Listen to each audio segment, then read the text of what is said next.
อันนี้เราก็เอามาจากผู้สร้างในเพจหนึ่งของต่อนะครับแบบคนดูเยอะมากคือแมว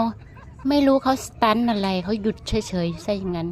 คนเดินมาผ่านไปผ่านมาเขาก็ Amazing อึ้งเลยนั้นเนี่ยไม่รู้เขาหยุดมองอะไรของเขานะดูใครๆเขาออกมามองออกมาดูว่าแมวเขาทำไมเขานิ่งได้อะคือเขามีอะไรมาสะกดอะดูแมวตัวนี้เดินมาหา